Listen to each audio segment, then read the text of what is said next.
Boa tarde a todos. Desde já agradecer aqui a presença do Sr. Procurador-Geral Adjunto, Dr. José Ferreira Trindade, para nos fazer aqui uma apresentação do relatório do Eurojust, que é o nosso membro nacional no Eurojust, e apresentará o relatório de atividades do nosso gabinete neste órgão e, portanto, vou só dizer-lhe o processamento em termos de tempos e como é que vai, para também gerir o tempo. Portanto, terá agora 10 minutos para fazer a apresentação. Depois, cada grupo parlamentar irá fazer as questões que entender, os pedidos de esclarecimento que entenderem pertinentes, e no final de todos terá igual tempo ao tempo que foi gasto a fazer as perguntas para dar a respectiva resposta. E é assim que se vai processar. Passava-lhe já então a palavra para, destes 10 minutos iniciais, fazer a intervenção. Muito obrigada. Tem a palavra. Muito obrigado, Sra. Presidente. Agradeço as suas palavras iniciais e também agradeço aos senhores deputados o tempo que dispensaram à leitura do relatório que foi previamente distribuído, penso eu, mas se assim não for, é para isso que eu cá estou, é para vos prestar a informação essencial, para vos prestar esta informação inicial. Uma palavra só introdutória para manifestar a minha satisfação em aqui estar, embora a lei não preveja este exercício. O exercício está previsto em relação do membro nacional em relação à tutela, ao Ministério da Justiça, mas o meu antecessor, e eu comungo dessa preocupação, falámos nisso, entendia que o Parlamento devia ser informado sobre a atividade de uma estrutura que representa o Estado no exterior. E é por isso que eu, como membro nacional agora, pretendo manter, enquanto acharem que se justifica esta informação respeitante à atividade do gabinete português na Eurojust. E porquê é que entendemos que este exercício tem importância? Porque, como órgão legiferante, penso que é do interesse dos senhores deputados que intervêm na feitura das leis ter a informação que se reporte aquilo que nos é trazido pela Europa. Porque esse é o grande desafio, no meu entender, e neste segmento que me importa, que é a da administração da justiça penal. No meu entender, esse desafio é um grande desafio para as magistraturas portuguesas. Porque, e isso já se começa a suceder com maior frequência, é aplicar lei europeia diretamente nos procedimentos pendentes em Portugal. Muitas transformações vão ocorrer num tempo muito próximo, particularmente com uma plataforma que está em concessão, já em avançado estado de concessão e de execução, que tem a ver com a transmissão de prova eletrónica entre os Estados-membros. Essa vai ser uma revolução importante na administração da justiça do Estado, de todos os Estados-membros. E, portanto, é preciso preparar a nossa administração da justiça para o momento em que isso ocorrer. Claro que isto mais diretamente interessa aos magistrados e aos funcionários, e nós temos essa visão, e por isso uma das dimensões em que é importante a atividade do gabinete português é a da formação. Não é que a Eurojust tenha um mandato para formação em si, mas temos preocupações de divulgação de informação e do conhecimento que se forma dentro da própria esta agência da União Europeia. E, portanto, esta informação achamos relevante. Uma dessas informações, está aqui neste relatório, reporta-se ao impacto que tem a jurisprudência do Tribunal de Justiça da União Europeia. As suas decisões são obrigatórias para os Estados-membros e, por isso, não podemos esquecer esse impacto. Nem que esse impacto se reflita a um ponto que torna necessário modificarmos a nossa lei interna, nomeadamente o nosso Código de Processo. O nosso Código de Processo, no nosso entender, modesto, e já o manifestámos, e está aqui, pode ter que ser modificado em aspectos que nós tínhamos e temos correspondendo à tradição processual penal portuguesa, que é, por exemplo, no caso do MDE, do mandato de detenção, atribuímos ao Ministério Público essa competência. Eu não sei se tem conhecimento da evolução da jurisprudência do Tribunal de Justiça neste particular aspecto.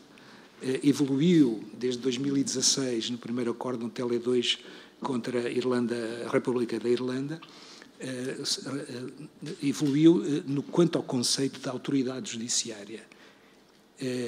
Começou com um aspecto sobre a questão da independência e hoje já vai na questão da decisão propriamente dita, a decisão de emitir o mandato de detenção europeu. E é aí que Portugal tem, como outros países, que já modificaram a sua legislação para precisamente acomodar estas exigências, Portugal poderá ter que modificar a sua legislação interna. É uma questão a estudar e nós, no Gabinete Português, estamos disponíveis para, se assim o necessitarem, participarmos nesse estudo. Bom, aquilo que vem à vossa frente é um dos resultados da atividade do Gabinete.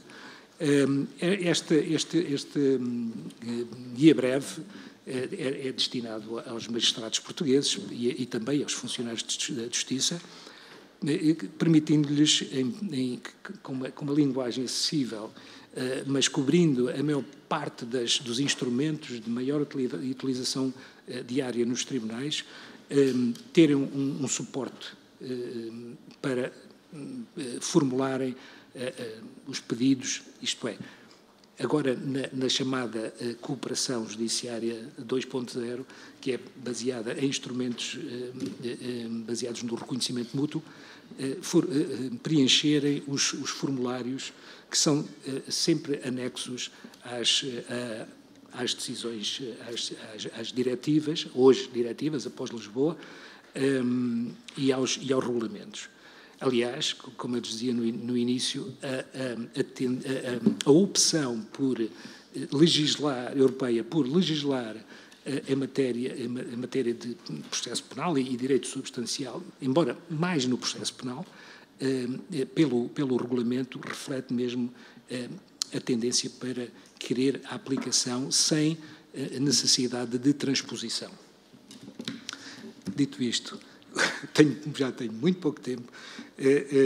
O relatório pode ser lido com três vetores essenciais. Um primeiro relativo a uma informação geral, que além destes aspectos sobre a repercussão da jurisprudência do Tribunal de Justiça, outros aspectos relacionados com a atividade da própria agência, que tem repercussão tanto nos gabinetes, como sejam as decisões da administração, e hoje, depois do regulamento Eurojust, o 2018-1727, a existência, numa reformulação da governança da agência, a existência do Executive Board, que filtra um pouco os assuntos que devem ser submetidos ao Colégio de Membros Nacionais.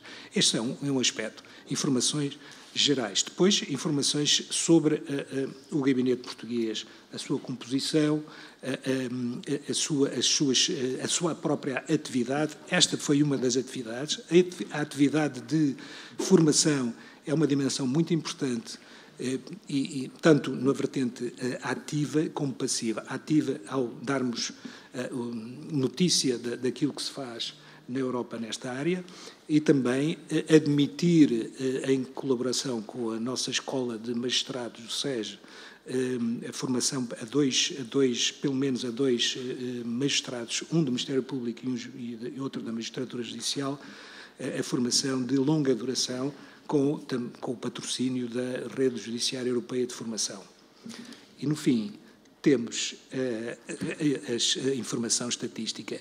É especialmente relevante quando é indicativa das tendências criminais e do volume de solicitações que é feito, que é apresentado e que é endereçado ao gabinete português. Vemos que, desde há cerca de 10 anos, o volume tem crescido e agora mantém-se estável, tal como a própria atividade da agência. Temos uma diferença muito curta. O ano passado temos um aumento de 9% na atividade da agência, na atividade do gabinete, 6,6%. Não é nada mau para um país com a nossa dimensão. Estamos a falar de países como a Alemanha, a própria Espanha e França, que têm uma dimensão muito superior e nessa medida, nós podemos estar alinhados com a média dos gabinetes.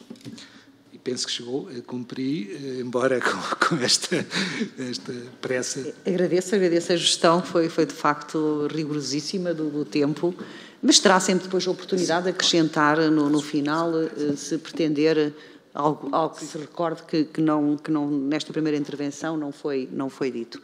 E eu passaria desde já a palavra aos grupos parlamentares, neste caso ao do PSD. Sr. Deputado Nuno Gonçalves, tem a palavra. Muito obrigado, Sr. Presidente, Senhoras e Senhores Deputados. Eu agradeço, em nome do Grupo Parlamentar do PSD, a presença do Sr. Procurador-Geral Adjunto, Dr. José Ferreira Trindade, enquanto membro nacional da Eurojust, e a elaboração do relatório e a disponibilidade que teve em vir aqui perante esta Comissão esclarecer alguns pontos constantes do mesmo relatório, bem como a entrega da guia da referência rápida. Muito obrigado.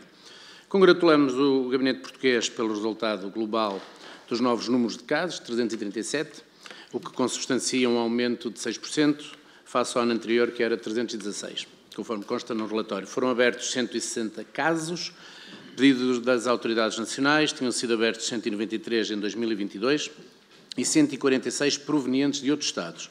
Sendo assim, estando corretos estes números, penso que deve haver um lapso ou erro de simpatia no segundo parágrafo do ponto 4.2.1 da página 18 do relatório, que urge corrigir.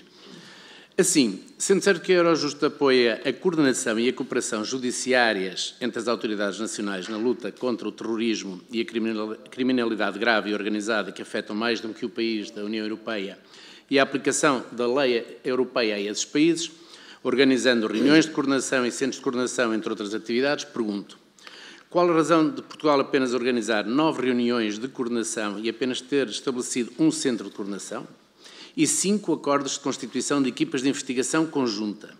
A que se deve este resultado, como referido no relatório, e passo a citar, de inexpressivo e parcimonioso, conforme consta na página 20 do mesmo relatório?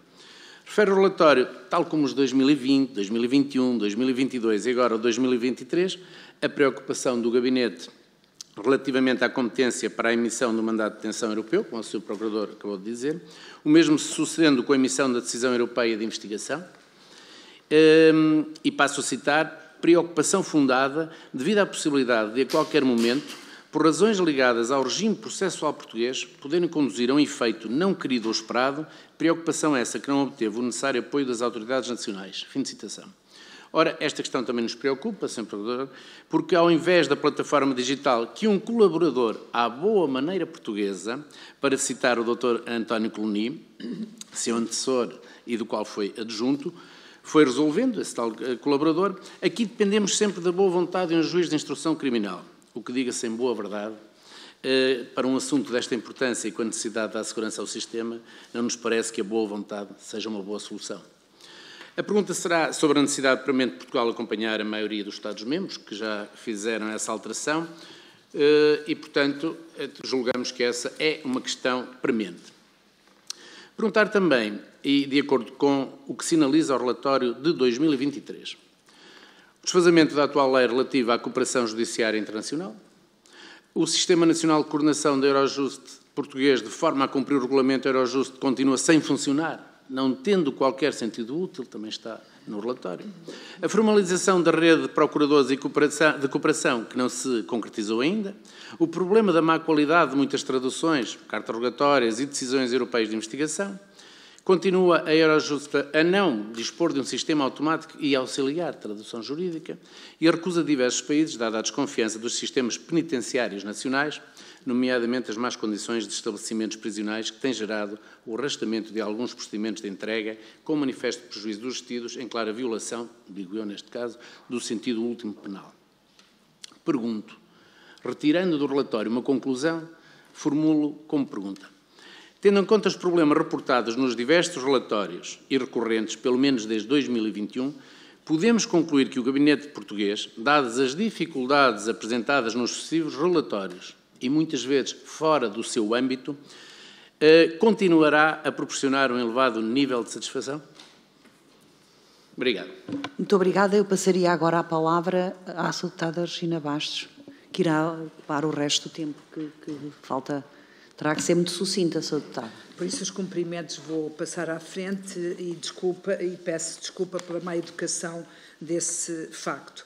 A minha preocupação primeira tem a ver com a questão da percepção dos europeus relativamente ao fenómeno crescente da corrupção e os desafios que isto implica, sobretudo a nível da aplicação dos dinheiros públicos e comunitários e a desconfiança que os cidadãos vão tendo sobre a sua aplicação e o Eurojust como uma entidade que faz estas colaborações com a OLAF e outros organismos europeus de controle desta matéria.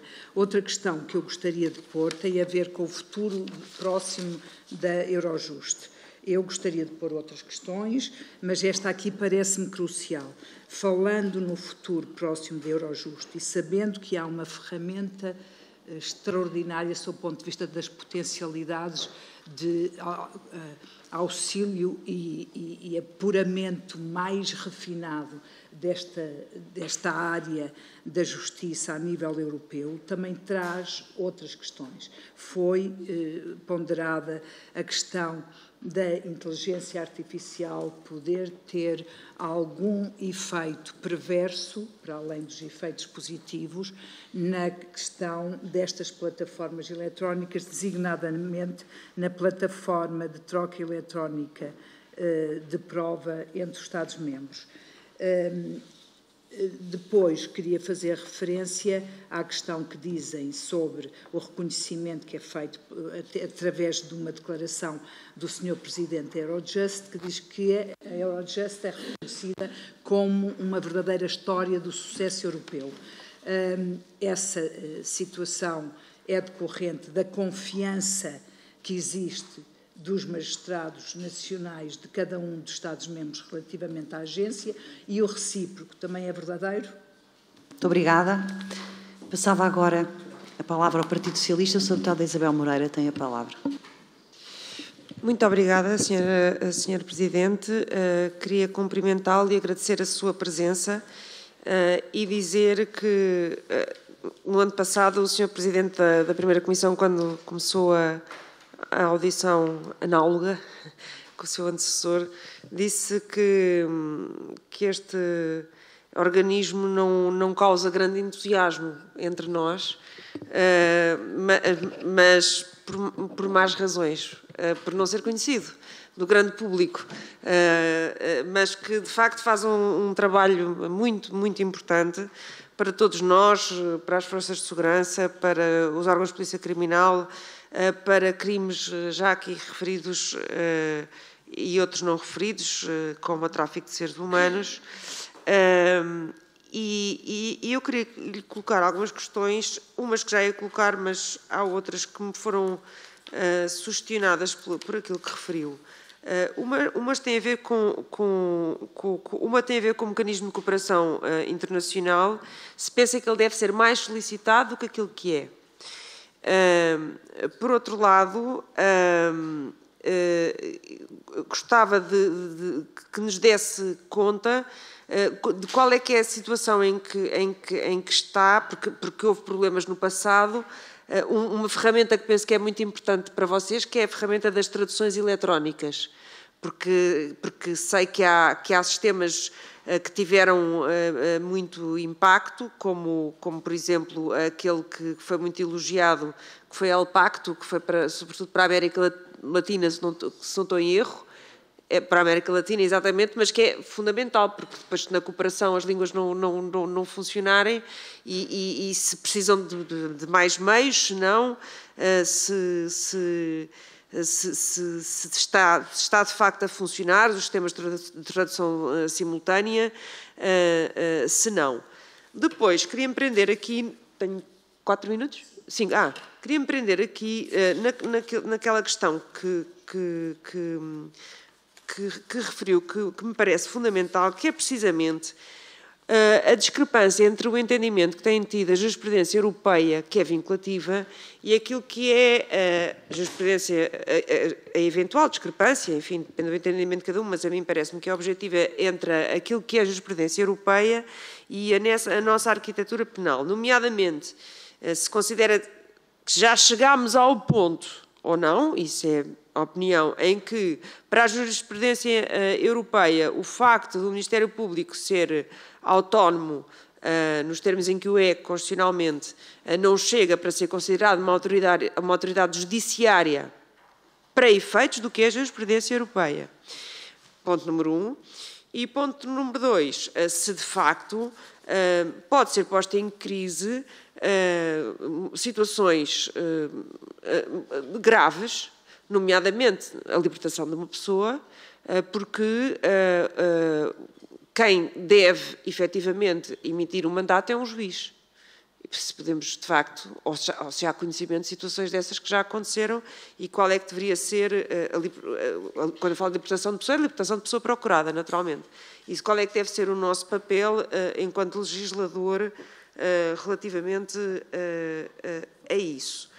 Por outro lado, quando nos fala naquilo que tem sido a atenção que tem sido dada à decisão quadro no que diz respeito a ninguém poder ser afastado, expulso ou extraditado para um Estado onde corra sério risco de ser sujeito a pena de morte, tortura ou outros tratos ou penas desumanos ou degradantes, isso estava precisamente a ser tratado no processo de revisão em curso na legislatura, a revisão constitucional em curso na legislatura passada, e pergunto-lhe como é que acha que nós, não estando em curso uma revisão constitucional, podemos impedir que aquilo que a decisão quadro pretende que aconteça seja de facto impedido pela forma que estávamos a fazer via a revisão constitucional.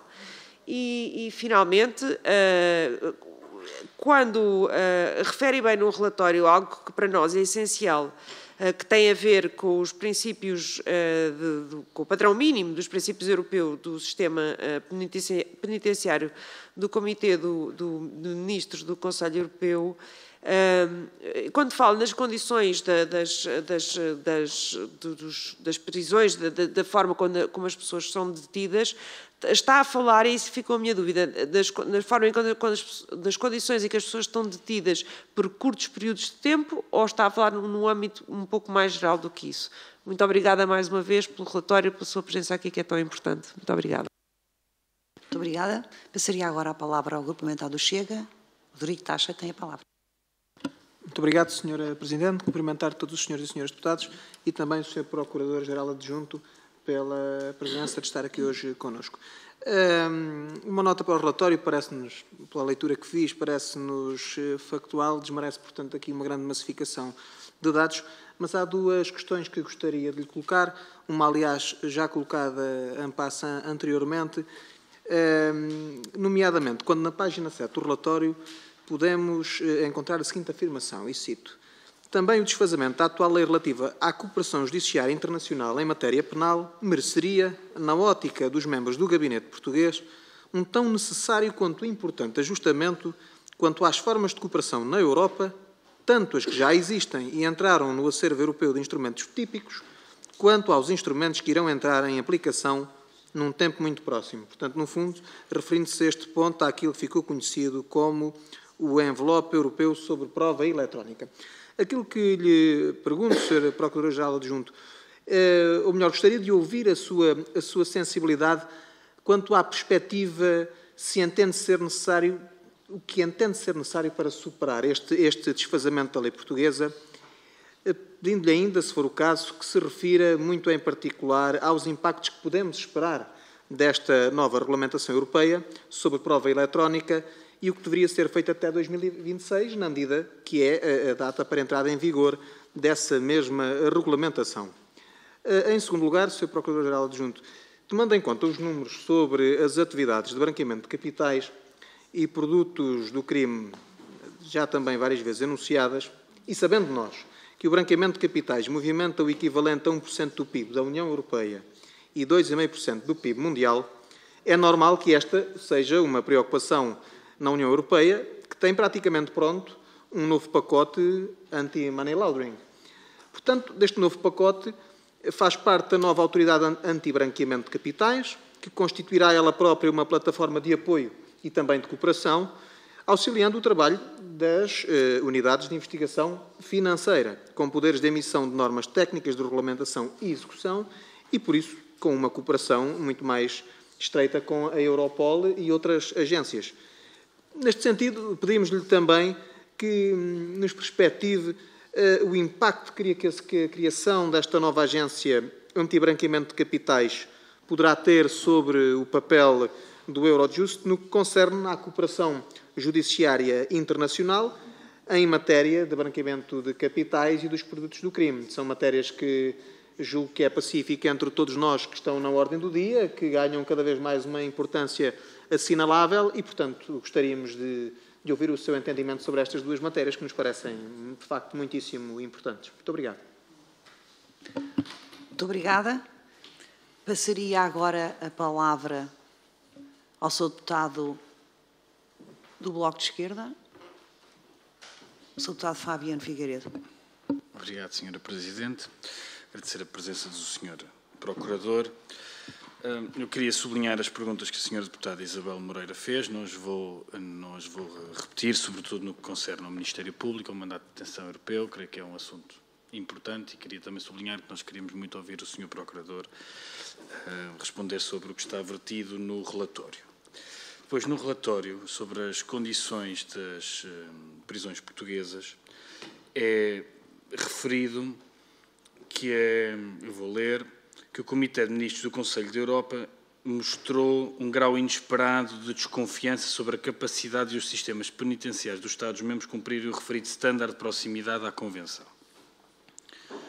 Eu quero perguntar diretamente ao Sr. Procurador se o grau inesperado de desconfiança é, de facto, em relação às condições materiais da detenção ou se não acha que, de facto, Portugal corre o risco de incumprir de forma sistemática os mínimos de direitos humanos na detenção de várias instituições prisionais, pelo facto de ser um dos setores onde o Estado menos investiu.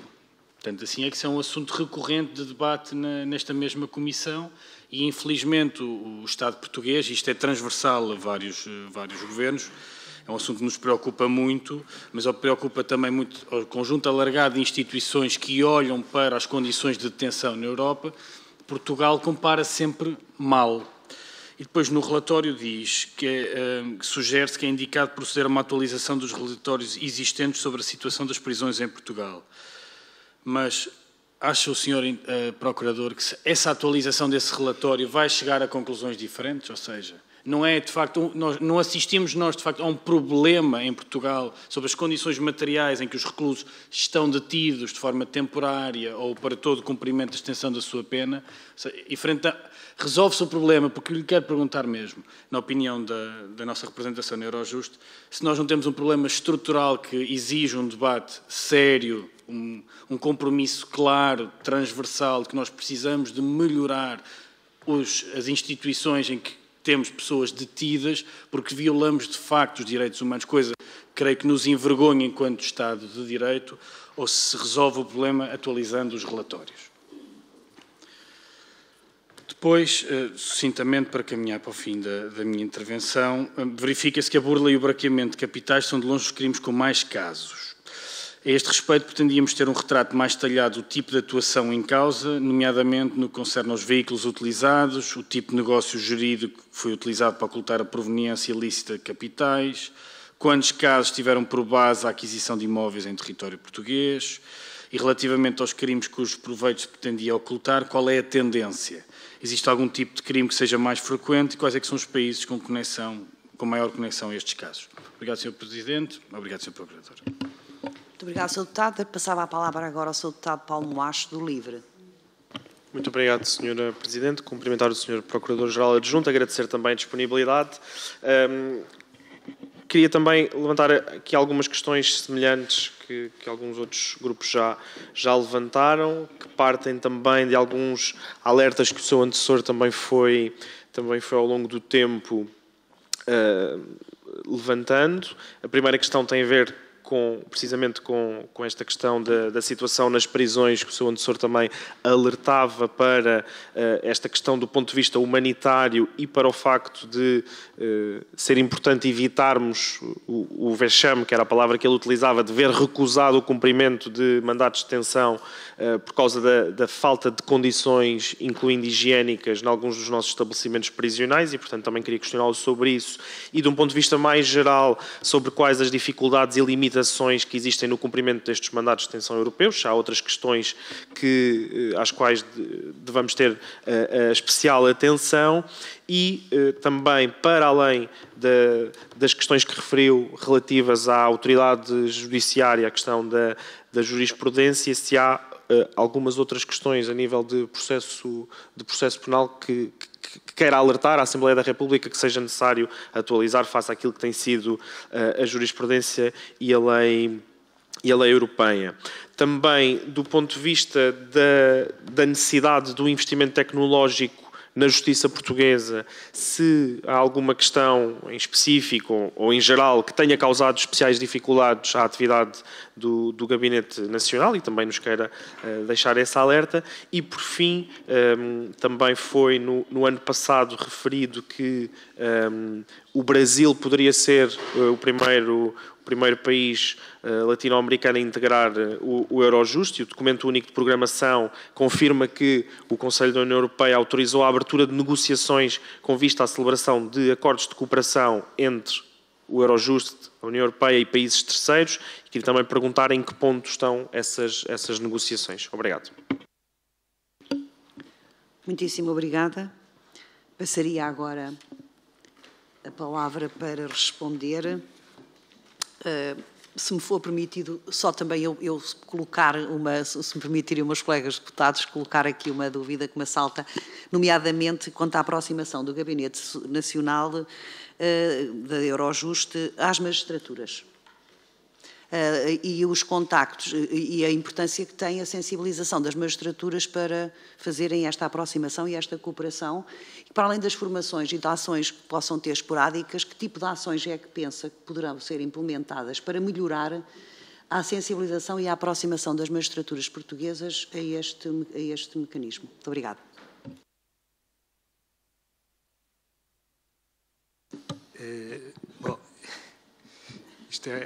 Vai ser difícil responder com alguma profundidade a todas as questões, mas vou tentar o meu melhor, começando pelos senhores deputados do Grupo Parlamentar do PSD.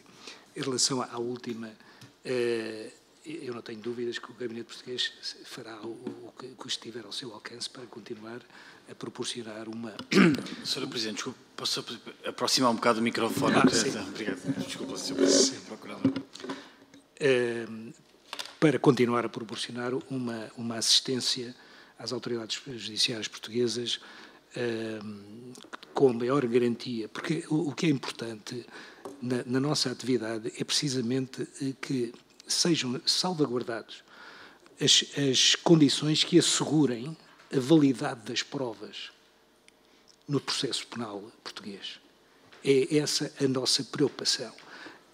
Essa é a preocupação, esse é o objetivo do processo, digamos, que podemos chamar de assistência judiciária, que é aquilo que nós proporcionamos. E eu não tenho dúvidas que faremos o que tiver ao nosso alcance para o continuar a fazer. Agora, ligando esta questão à estatística, por que razão é que nós temos tão poucas reuniões de coordenação, tão poucos centros de coordenação durante um ano, apenas, e interviemos na negociação de tão poucos acordos de equipas de investigação conjunta? Há várias respostas para estas questões. Por um lado, a parcimónia com que as autoridades judiciais portuguesas recorrem a nós. Pensam que o caso que têm em mãos não tem suficiente dimensão. E como muito bem recordou, as condições para a abertura são mínimas. Não é? E há outro aspecto. Nos termos do regulamento Eurojust, o processo de assistência pode sempre ocorrer a pedido das autoridades nacionais. Não precisa de ter mais do que 3 Estados-membros envolvidos. Pode ser a pedido deles. E pode ter em vista, precisamente, uma reunião de coordenação apenas com outro Estado. Isso, eu, por acaso, não introduzi essa informação na parte estatística, mas posso lhe dizer que o número de reuniões de coordenação bilateral é superior aos multilaterais. E, portanto, aquilo que nós tentamos convencer as nossas autoridades é precisamente de que podem requerê-lo em qualquer caso, desde que haja prova transnacional a obter. Ou quando haja repercussões em mais do que uma investigação que corram ou que dependam em dois Estados-membros. Os centros de coordenação têm outra explicação. Nem sempre é necessário, nos procedimentos, nas investigações, fazermos ações simultâneas em diversos Estados-membros, em relação a Estados terceiros. Nem sempre é necessário fazer uma detenção em Espanha e uma busca ao mesmo tempo em França. Não é? É de mais difícil verificação as condições para os centros de coordenação. Agora, os resultados escassos em matéria de acordos de equipas de investigação conjunta. Também nem todos os casos necessitam de uma investigação conjunta. Nós ainda há pouco intervi num em que, para o lado português, o interesse era mínimo. Não é? No entanto, acordámos em fazê-lo porque o ganho para a investigação conexionada ou conectada com a nossa era muito, nomeadamente ao nível das traduções. Isso é um aspecto fundamental. As traduções são muito caras, mesmo muito caras. Não há sistemas ainda em campo de tradução automática. Isso condiciona muito e porque estas questões são muito importantes porque condicionam a própria cooperação judiciária ainda hoje. Apesar de ter havido uma grande evolução que se nota nos magistrados portugueses, que já falam o inglês, que é a língua de trabalho do Eurojust, que falam inglês, esse aspecto é muito condicionante. E muitas vezes, pelo menos algumas vezes já aconteceu, magistrados portugueses pensarem que não vale a pena pedir uma reunião de coordenação, precisamente porque desconhecem que nas reuniões de coordenação, os magistrados que nela participam falam a sua própria língua. Temos tradução simultânea. E isso é uma grande vantagem. É poder discutir ou debater os aspectos essenciais da prossecução das investigações que estiverem em presença na sua própria língua, porque aí dizemos o que queremos e não aquilo que podemos só. Não é? Portanto, estas são, digamos, as razões que nós encontramos para isso. Nunca ninguém nos disse. Agora, auscultamos os magistrados portugueses e têm muitas vezes esta percepção. O caso não tem dimensão suficiente, porque pensam que nós só lidamos com casos de milhares ou milhões de euros. Não, também estes casos, ainda recebi antes de vir uma chamada de uma colega que tinha uma fraude de 6 mil euros, que sim, não tem grande dimensão, mas ela precisa mesmo de obter prova no estrangeiro, de obter informação crítica para que a sua investigação prossiga. E então ela estava-me a perguntar se haviam regras de minimis, como por exemplo estabelece o Reino Unido, abaixo de 5 mil libras não prestam assistência, não garantem assistência. Em relação à Lituânia, que eu saiba não, a Lituânia não fez qualquer reserva, portanto, se pretender, pode emitir uma decisão europeia de investigação para obter informação da Lituânia relativamente a um crime de burla por 6 mil euros. Ficou mais confortada.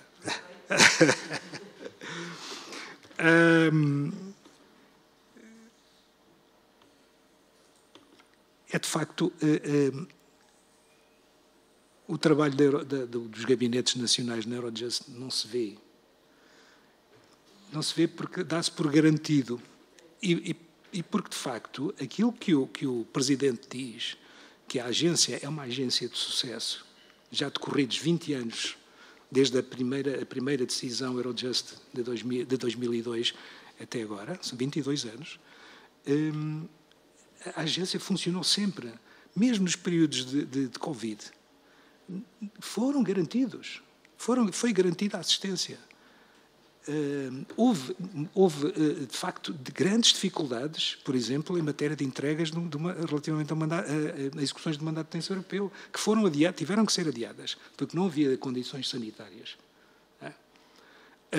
Mas a agência garantiu a comunicação permanente entre as autoridades judiciárias envolvidas, que isso é que é o importante.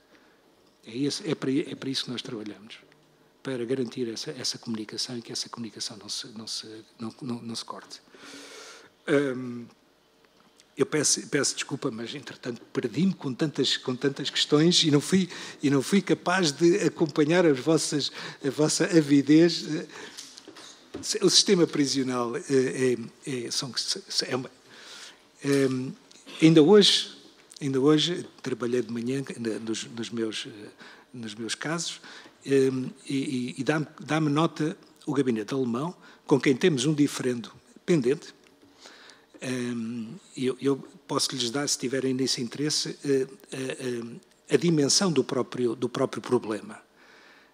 O gabinete alemão diz-me: finalmente, o nosso High Court, o Supremo, está em condições de proferir uma decisão de entrega.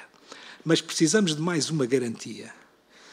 A garantia de que, se a pessoa entregue for condenada no vosso país, e assim o requerer, vai cumprir a pena na Alemanha. Isto é permitido nos termos da decisão quadro, relativamente a nacionais e residentes, licitamente, claro, nos Estados-membros. É claro que Portugal não tem nenhum óbice a isso, não é? É um direito. Só que temos outro problema aqui. Quem é que vai dar a garantia? Essa garantia? Eu recordo-me que há uns anos houve um diferendo entre o nosso Supremo e as autoridades indianas sobre a entrega, mas isso era num processo de extradição, e a entrega de um suspeito de terrorismo indiano, e Portugal então pedia essa garantia também. Está nos tratados. E Portugal, a questão era a quem pedir? A um decisor político ou a uma autoridade judiciária? Mas no momento em que se dá a garantia, a autoridade judiciária não sabe, pode nem saber quem é. Porque a pessoa pode vir detida para procedimento, ainda não está condenada, e pode ter sido, no caso, a emissão de um mandato de detenção europeu pelo Ministério Público português. Ninguém. É difícil saber quem. quem emite essa garantia. Este caso é um caso que já se arrasta há mais de 6 meses.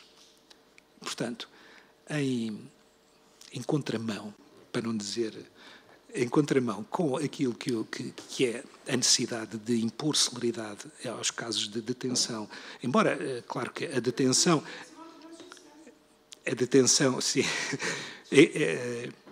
a detenção vai ser deduzida na pena que em que a pessoa vier a ser condenada, mas pode não ser condenada e a pessoa está detida. E daí as necessidades de celeridade. E então, mas as autoridades, o Supremo neste caso, e talvez fazendo a ligação à sua questão, o Supremo alemão diz: nós queremos garantias não apenas de condições materiais, eu já posso falar das condições materiais, não apenas de condições materiais, mas também de que o detido pode receber uma delegação da Embaixada da Alemanha em Portugal a fim de receber queixas sobre as condições prisionais. Isto está previsto nas convenções, mas não é para estes casos. Porquê?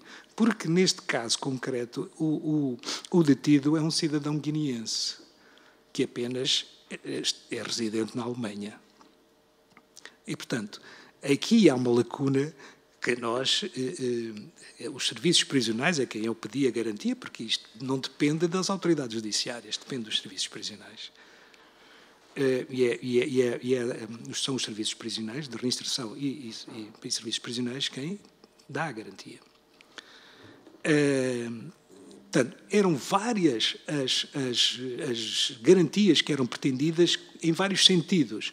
O sentido das condições materiais é de, por exemplo, que as celas tenham uma certa dimensão, uma certa área e certas condições de salubridade, com a existência de casas de banho, saber se é só uma pessoa ou várias pessoas que podem ocupar a mesma cela. Só os serviços prisionais o podem fazer. Mas eu devo recordar aqui um aspecto. Não são todos os estabelecimentos prisionais portugueses que isso acontece. Isto tem a ver com, precisamente, deslocações a Portugal de delegações desse Comitê de Ministros do Conselho da Europa para avaliar essas condições prisionais. E só havia três estabelecimentos prisionais portugueses que não tinham as condições mínimas. E aquilo que as autoridades dos Estados-membros nos pedem é que, pelo menos, que seja garantido que aqueles detidos que vêm em execução de mandado de detenção europeu não passem por esses três, por um desses três. Isso, quer dizer, isso é fácil de garantir. Temos estabelecimentos prisionais em número suficiente para esse efeito. Primeiro, para os detidos preventivamente, temos as instalações da Polícia Judiciária, que tem um edifício novo, tem essas garantias, e os outros todos que não têm o anátema da falta delas. Mas isto também nos coloca questões como seja, por que razão há um tratamento diferenciado entre os detidos, digamos, internos, e aqueles que vêm por execução de mandado de detenção europeu. Bom, mas no caso, nós pretendemos é que se assegure a entrega e que essa entrega se faça no mais breve espaço de tempo possível. É isso que se tem tentado fazer. Esta última exigência do Supremo é fácil de garantir, porque é uma coisa que está, uma solução que está prevista na nossa lei. Mas o problema é identificar quem pode prestar essa mesma garantia.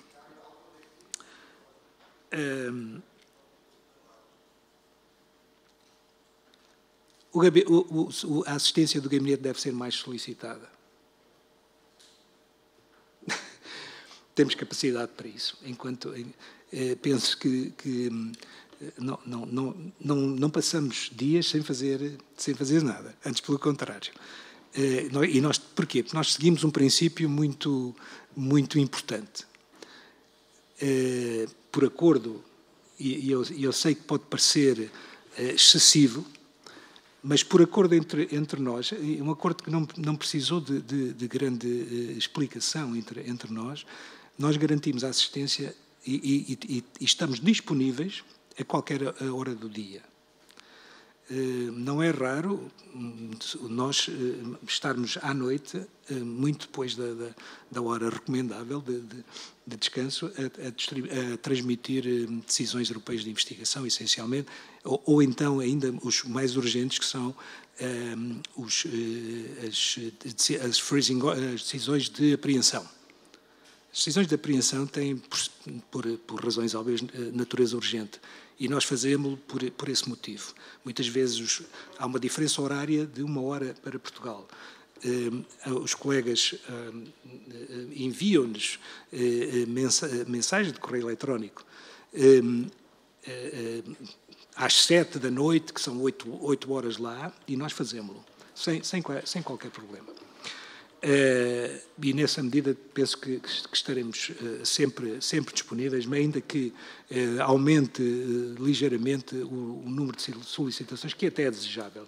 Eu penso que nós temos capacidade para pedir mais, para celebrarmos mais acordos de equipas de investigação conjunta, e essa é a nossa preocupação. Quando nos deslocamos para disseminar conhecimento acerca não só da existência e das funcionalidades da Eurojust, mas igualmente desses instrumentos, fazemos com esse propósito, suscitar a necessidade de recorrer a nós, com uma limitação.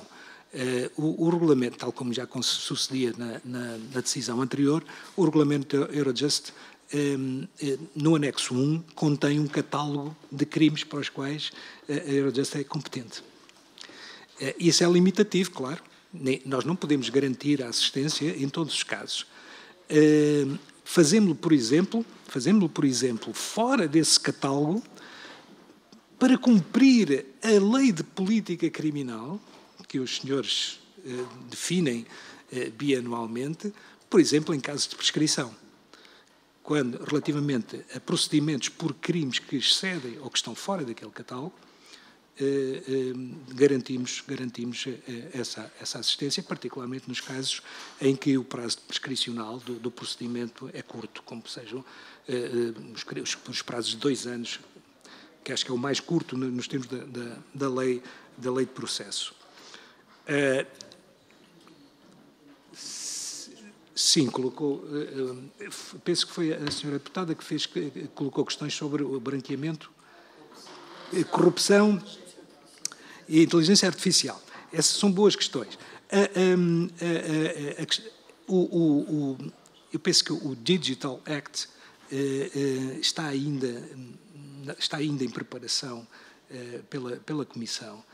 Não temos ainda em execução qualquer instrumento que ainda que remotamente se utilize a inteligência artificial. Nem mesmo o IEDES, que é o tal sistema eletrónico de transferência de prova, não tem nada a ver com isso. É um sistema é um sistema informático puro, precisamente destinado a dispensar outros meios de comunicação. E isto tem a ver com um aspecto importante, que é a da comunicação. Neste momento, as autoridades judiciárias comunicam connosco através de correio eletrónico. O correio eletrónico não é encriptado. Já se tentou soluções, o próximo sistema de gestão de casos da Eurojust irá prever essa possibilidade, mas neste momento ainda não é possível. Esse sistema de transferência digital de provas vai permitir precisamente isso, uma encriptação completa das provas e das comunicações entre as autoridades judiciárias. Isso é muito importante. Porquê? Porque, e fazendo a ligação ao ENCS, que é o Sistema de Coordenação Nacional da Eurojust, a ideia era precisamente garantir uma infraestrutura que possivelmente permita fornecer informação e obter informação do sistema de gestão de casos da Eurojust. Nesse aspecto será uma grande evolução e muito importante em termos de comunicações, que neste momento há muitíssimas dificuldades em superar, porque há limitações de dimensão das caixas de correio eletrónicas, muitas vezes transfere-se provas que correspondem a imagens que são muito pesadas e muitas vezes não conseguem nem compactadas entrar nas caixas de correio de destino. Isso causa imensos problemas com recurso a soluções que são indesejáveis. Porque são soluções de cloud que, por razões óbvias, permitem outro tipo de intrusões. Nessa medida, espera-se que aquele programa de Criminal Justice, Digital Criminal Justice, em que a Eurojust lidera, possa permitir dotar a agência de sistemas de comunicação encriptados e completamente seguros. Mas isso, estamos a falar num horizonte que excede o do envelope europeu, estamos a falar até 2030, com a previsão de lançamento deste novo sistema entre 2026 e 2027. Vamos ver se cumpre esse plano. As traduções simultâneas, este sistema de transferência de provas e de comunicação entre autoridades judiciárias prevê precisamente um sistema de tradução simultânea e automático. E, portanto, que vai suprir essas necessidades. O El Pacto é um projeto liderado por Espanha, projeto europeu liderado por Espanha, e, de facto, é virado todo para a América Latina. Eu já participei em vários eventos do El Pacto e são, de facto, muito bem estruturados e muito bem direcionados e produzem muito conhecimento que pode ser aproveitado noutras regiões do globo. Portugal interessa-se muito nesse projeto para a sua visão africana. Portanto, é muito importante esta dimensão. Apanhando esta conversa sobre os Estados, o Brasil, de facto, está incluído, juntamente com outros países da América Latina, como país prioritário para a celebração de acordos de cooperação. As negociações estão avançadas, estão mais dependentes da parte brasileira do que da parte da Eurojust. Porquê? Porque isso envolve também custos para o Estado brasileiro, que tem que, normalmente, o grande interesse é deslocar um magistrado de ligação para a Haia, na Holanda, e isso tem custos de certa monta para o Ministério Público Federal. Porque, normalmente, o Ministério Público Federal tem orçamento próprio e é ele que vai custear a deslocação. Eu não sei se tenho muito mais... Um minuto. A aproximação às magistraturas... Eu pego nesta última questão porque... Eu tenho pena, mas não consigo... A lei de cooperação judiciária é muito importante que se reveja. Há um aspecto importantíssimo, que é a adequação aos instrumentos, tem a ver com coisas tão simples quanto na transferência de procedimentos, por exemplo, para continuarem ou para serem instaurados num Estado-membro, neste caso, porque a lei de cooperação, em relação a Estados terceiros, que continua a funcionar bem, pode ser, e é adequada, mas em relação à cooperação na Europa, temos que adequar. Um dos requisitos é de que o detido, ou arguido, ou suspeito, não seja português. Sendo português, não há transferência. Ora, então se nós entregamos portugueses em execução de MDEs, e para isso modificamos a Constituição, porque não o havemos de transferir um procedimento em que ele é suspeito ou arguido. Não é?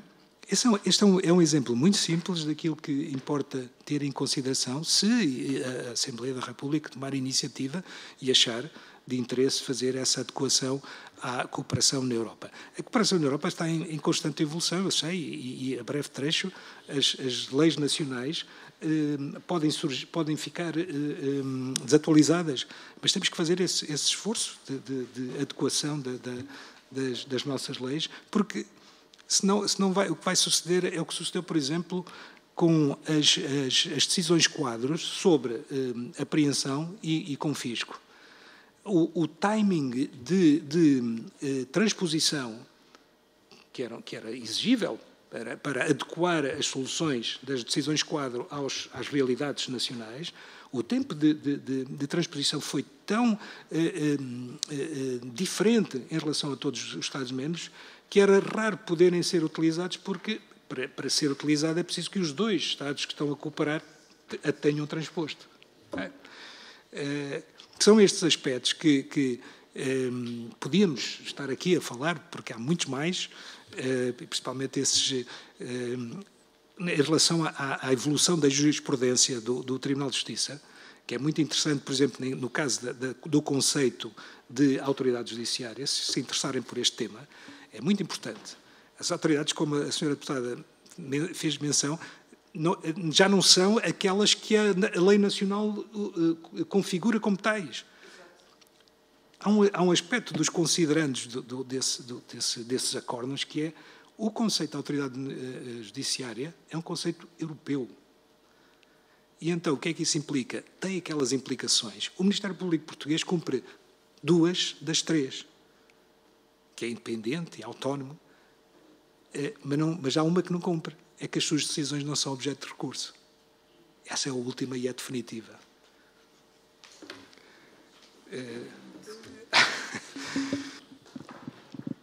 Agradecemos imenso, estaríamos aqui, eu pelo menos nestas matérias que para quem é de direito são sempre maravilhosas de ouvir e despertam-nos para outras realidades e até para a necessidade de nós adequarmos de facto a nossa legislação a regras europeias para que a cooperação se cumpra, porque se não tivermos todos ajustados ou harmonizados, digamos, em termos legislativos, a cooperação é praticamente impossível.